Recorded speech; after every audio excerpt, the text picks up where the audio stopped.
Hey guys, what's up? Bring me the boa, and this is the first feeding attempt with the pastel female.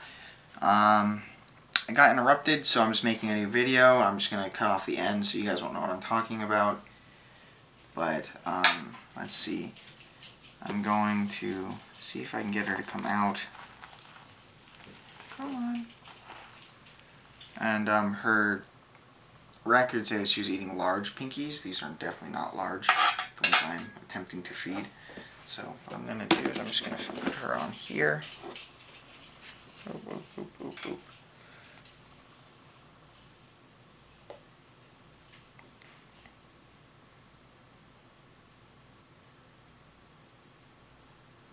Oh. Oh. Yeah, that's worthy of being on its own video. So I was not expecting that. That was probably one of the most amazing feeding responses I've had from a Western hognose in a while. So we'll see if she'll take the second one. I genuinely was not thinking she was going to feed because, you know, the 1 day layover that she had in Indianapolis, and, you know, the stress of shipping. I figured she was not going to eat at all. She just proved me wrong. Wow, that's amazing. She's already a better eater than any other. Well, the only one that she has to contend with out of, like, because I only have 3 oh my god, her cute little face reminds me of Momo. Her little tongue's poking out. That's so cute. But the only one that holds a candle to her feeding habits is Valentine. So I guess her and Valentine are competitors for best eater. I'll see if she wants a second. It is looking like a yes.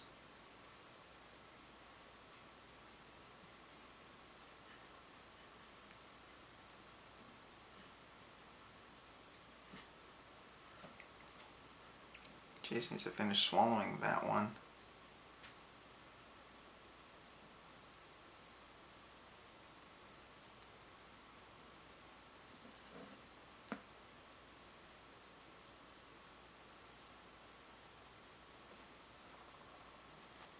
Oh my god. I got it. I got that on camera too. Sweet. So her first official feeding is the day I opened up. Opened up the box and everything. Wow, that is just spectacular.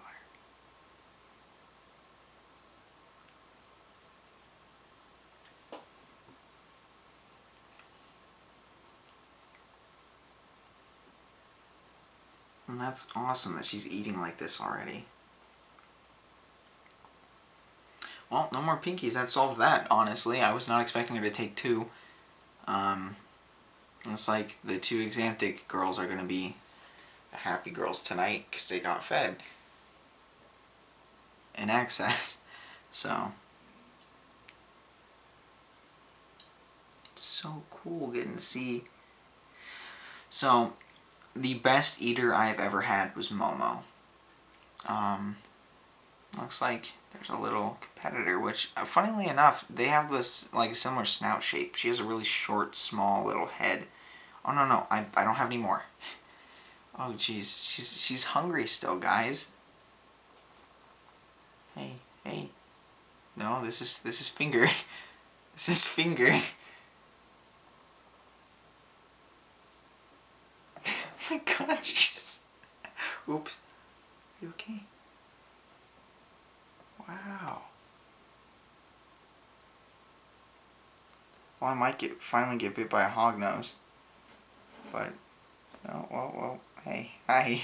I'm not really scared of it. I'm just, if it's going to happen, I'd much rather it not be on camera. Whoa.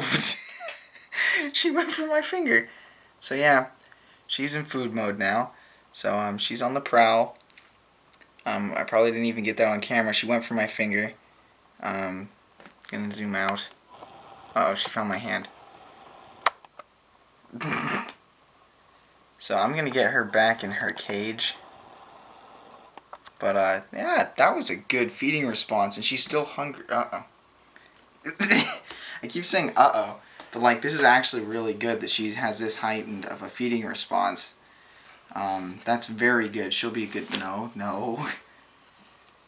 Come back here, you chunky little monkey. I'm actually really impressed. If I'm gonna buy more snakes off Morph Market, I'm probably gonna get another one from. Oh, her little tail is so cute. Another one from WGH Reptiles. Because that is a good feeding response. I mean, crap, she took down, what is it, 2 pinkies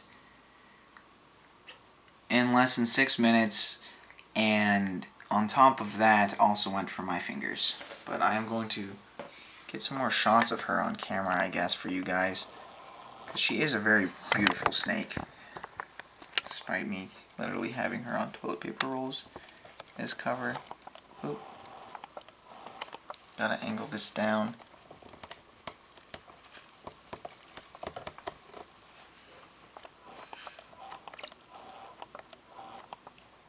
Like, look at her color pattern. Hey, no chunky monkey, come this way. She's in feeding response. Oh, you can see it. So like, I was trying to figure out how to describe it, but like the back of her head past her food stamp, not her food stamp. Her head stamp. Oh God. Back behind her head stamp is like kind of like when bricks are like near a fireplace and they have like the soot kind of on it, and it mutes out the color with the black dark, like it just darkens it up, and it's like near a blast furnace. That's what it reminds me of, and that's kind of why I wanted to get her. But then it's also just there's a bug in here. Get out of here. Get out of here. Get out of here, bug. But it was a mixture between that and her saddles having that like beautiful white in the center. Like, she's honestly more stunning than I think my camera can capture, and it is very hard for me to like believe that this snake is relatively the same as Azura, other than the pastel. So the pastel really is a kind of a game changer when it comes to colors. So I'm going to be using her and the pastel gene now. I've decided in multiple projects I'm going to see like what happens when you make a pastel lavender at some point, but that is years down the line. For now, it's just going to be making vanilla cherries, vanilla cherries, pastel toxics, pastel snows, and more pastel xanthics. So, and then pastel albinos. Ooh. I wonder what those look like. I'll have to look that up and see if there's any on Morph Market. Yeah, that was the funny thing. I was just on there looking. Actually, I was looking for ball pythons. I was looking for another G-stripe of some kind. I was thinking of doing the G-stripe, a banana G-stripe, now that I'm learning more about ball python morphs, for Cheerio, because G-stripe is a recessive trait. And I ended up going like, oh, I'll just look at some hognoses. And I was like, well, if I'm going to get one, I want something that's toffee belly related. And I was fine with het toffee belly. And I was like, you know what? I'm working on toxics. Why not just try to get me something that's closer to that goal instead of just regular toffee bellies? So I found this female that was het toffee belly, but she was normal. She was much smaller. She was from Geckos, etc., which is like a very reputable breeder, and I've wanted a gecko from them for years, but then I got out of leopard geckos, so that that just didn't really happen. But dang, her head is like just out. There we go. But Geckos, etc. is a very reputable breeder.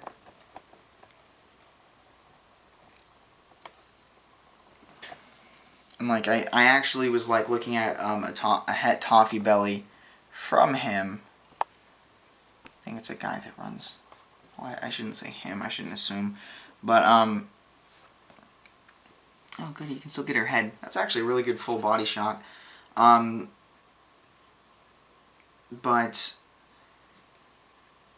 where's I going with this? Oh yeah, the het toffee belly female. She was just normal, and I mean, yeah, she was only $175 shipped. But originally, what got me into the whole looking for hog noses was not Beyond Genetics. Exotic Fire Hogs had a sale going on because of I'm guessing because of COVID-19, but I'm not sure. And they had a lavender male for $900 shipped. And I was like, ooh, a lavender, really? Like a breedable lavender male? And I sat there and I'm like, Dayton, you fool.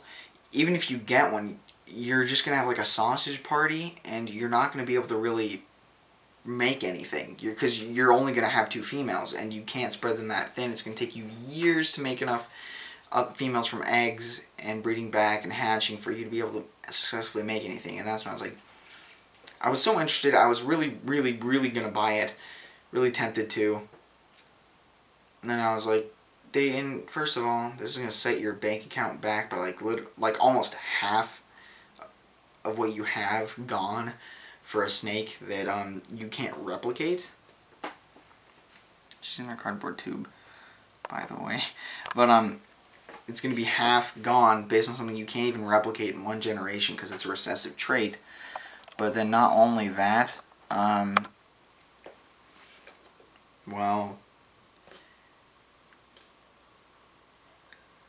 I don't have any females to pair them with. Like, it would have been cool, don't get me wrong, but it didn't make any sense. And so I was like, well, if I'm going to get anything, it's going to be female.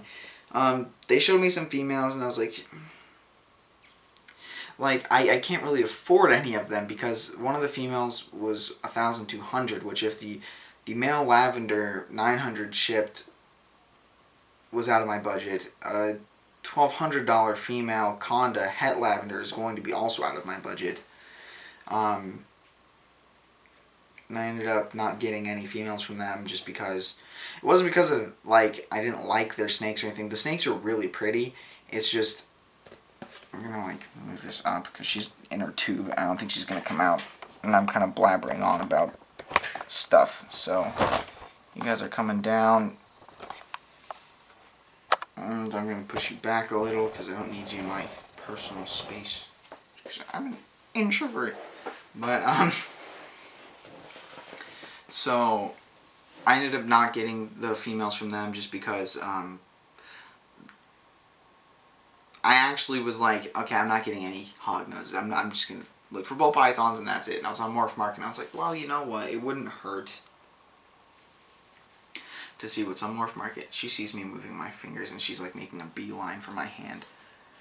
Oh my god, that's actually kind of cute. Now you're too far away. Come back. I've played Doom Eternal. I know what I'm doing.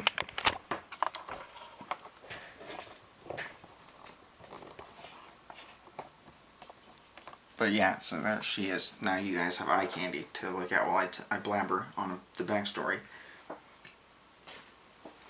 But so, you know, I didn't, and then this is also to kind of help illustrate how expensive some of my snakes are, and the fact that I have spent hundreds of dollars on my entire collection. But,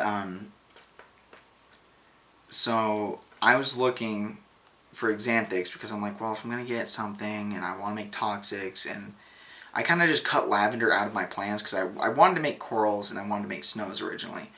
But the problem is that I'd already bought the Tiber, and like, granted, he was kind of like an impulse buy, but it's like you don't see toffee bellies that often in my area, especially at pet stores. What you see the most when you see a hognose are normals, anacondas, and albinos, and albino anacondas. So, and by anaconda I mean the anaconda pattern, not the anaconda snake. I'll just call them condas. You see those 4 traits or a combination of them. You really don't see a whole lot of variety. And I saw that toffee belly and I was like, ooh, and for only $350? Not bad, because you'd pay like $600 to $700 plus shipping online. And then I like started finding more online and I was like, oh, I'm just a fool. it depends on the breeder, because it also depends on the quality, because it's one of those things that's so variable, and the colors, it really depends on the color palette of it that you want. If you don't really care, well, it doesn't really matter. But one like him is, which he's like a pretty exquisite like specimen, I guess is the best way to put it. He has like some greens to him. Please don't bite my arm or something goofy. And he's also like, he has a really good colored belly. And I don't know if that's even like a trait, because it's a toffee belly. You'd assume that the morph, because it is called a toffee belly, would have, my dogs walked by, would have a toffee colored belly. But it's not always the case. But anyways, so besides the point, I ended up finding some males and females, and I was looking for females down there, and females are always more expensive than males, I found out, and I've come to realize. And I was like, well, and this was like a big long tangent, but so that's why I kind of cut lavender out, because I need females and or males, and like one with hets and then one that's expressing, to have a decent chance of producing without spending a whole ton of money. And I'm not going to do a het-to-het breeding, just because that's a lot riskier per egg for your chances of getting the trait you want. And so I just didn't want to do that.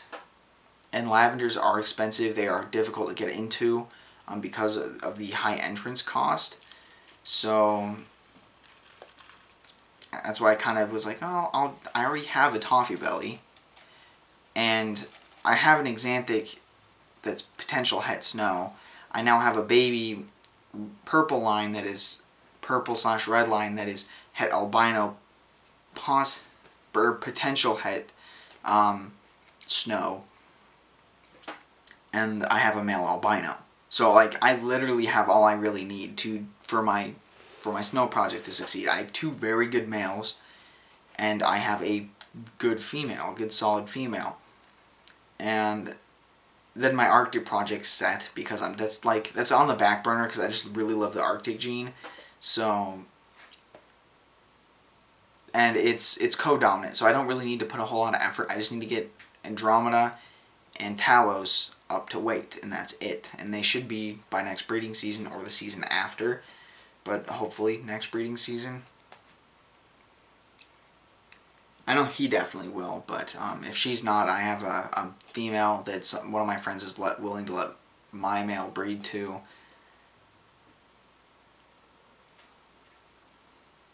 pass the genes, and then I can make Arctics that way.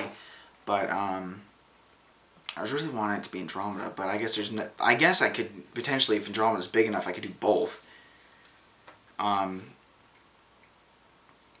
I see what you're doing. She's going up the corner. But hi, look over here. Oop, oop, oop, oop. What's over here?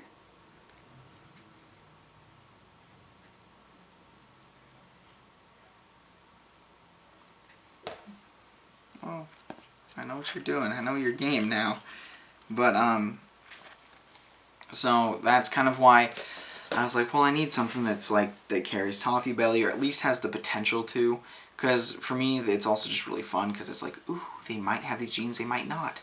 I get to find out if they do or not. And so it's like a little bit of discovery to it, which is why I like breeding, because there's always the potential to discover something like a new trait, a new morph. Beep, beep. And come on. Like, that's what I'm really excited about. Now, I'm just gonna put the lid on here so she can just like chill out and like digest her food. So you guys are gonna be seeing me again. But yeah, so I wanted something that was toffee belly, and since I already have toffee belly, why not shoot for a double visual animal? A toxic is a double visual animal I could do, because I already had an axanthic. And the thing is, with the snows and with the snows And the toxics, I was so blanking on them. I can use parts of each to make different things, and that's the cool part. And then with my Arctic thing, since it's kind of on the back burner because I need both of them to size up in about a year, it's like, eh. But I'm like really trying to bolster my ability to make toxics right now because I definitely have the ability to make snows fairly easily. And that's ultimately why I chose her. Well, I chose to get from this particular breeder because she had a lot of toffee bellies, a lot of xanthics, and because they're all clutch mates, and I was like, these are actually really cool with the pastel, and I've never really thought of experimenting with pastel. I never really thought about even buying a snake with pastel because some of the animals I really could not tell a difference, to be honest with you, that I've seen. I was like, oh, cool and normal. But now I'm starting to wonder if like the pictures just don't do them justice. Because there's one, I think it was from a group I'm in on Facebook for hognoses, and there was this pastel conda boy who was like, wow, that actually is very different. He was like his base color was like a gray, and his red was kind of like a burgundy color, and I was like, wow, that's kind of cool. I wonder if he was like a red phase pastel, and that was my first time actually seeing a pastel that I could tell was something different. And then with her, I ended up, just looking and browsing, and ended up stumbling upon her just by chance because there really weren't a whole lot of xanthics and a whole lot of toffee bellies on there. And then I was just messing around actually looking for pastel just to see if I could see anything that was different or unique. Because I was just messing around with the morph calculator that Morph Market has, and there was all these things that were like pastel, and I was like, but what are these? And then I found the pastel xanthics, and I'm like, ooh, that's nice. And for like a week straight, I was like, not a week, but like maybe actually it might be closer to a week, but I was like, I really want this. And then my mom was wanting to get all these different ball python morph combos, and they sold out. Like, they're not sold out, they got bought before my mom could like inquire to buy. And so that's kind of just what happened, and that's how I ended up with her. As you can tell, I'm very excited. I've made multiple videos. It's the same with Valentine. I made multiple videos with him. I was just really hoping to get another feeding video because I have like all these smaller feeding videos that I filmed on my phone, but I need to figure out how to like stitch them together. I'm very stupid. That's why my friend edits my videos for me, because I'm very stupid and I don't know how. And now with COVID, he can't help me edit. I know how to cut things off, but YouTube gives me that. But I'm running out of time here, so it's been Bring Me the Boa. Thank you guys so much for watching, and I'll try to get some more videos out for you.